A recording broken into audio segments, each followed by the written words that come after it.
Mahigit sa 26 billion pesos inilaan sa proyekto ng Upper Wawa Dam. Makakapagbigay raw ito ng reliable water supply. Tunghayan ang report mula kay Catherine Landicho. Pinangunahan ni Pangulong Ferdinand Bongbong Marcos Jr. ang pagsisikap ng gobyerno na matugunan ang alalahanin sa seguridad ng tubig sa bansa kung saan nagsagawa ang gobyerno ng proyekto sa pagproseso ng isang pag-impound ng Upper Wawa Dam ng Phase 2 ng Wawa Bulk Water Supply Project.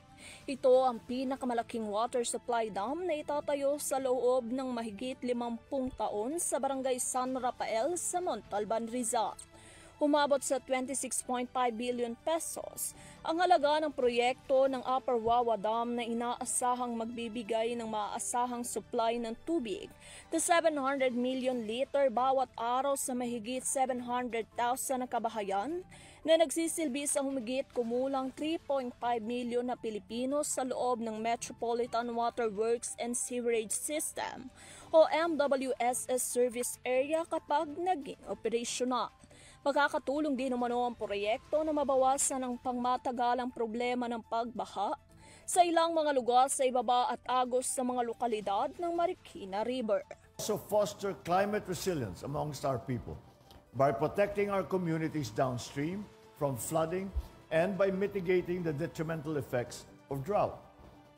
It also complements other groundbreaking projects we are currently undertaking across the country, which aim to provide reliable and potable water supply, especially in the countryside and in the far-flung areas. Habang natapos ng mas maaga sa schedule noong March 30, kasalukuyang taon ang pagtatayo ng 85-meter high roller compacted concrete Upper Wawa Dam ng Phase 2 ng Wawa Bulk Water Supply Project.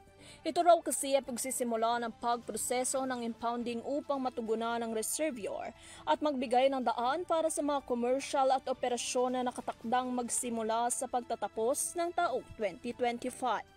Samantala, isang public-private partnership sa pagitan ng pamahalaan ng Pilipinas at Prime Infrastructure Capital Incorporation sa pamamagitan ng joint venture sa San Lorenzo Ruiz Builders and Developers Group, ang proyekto ay pinatupad ng Wawa JBCO Incorporation.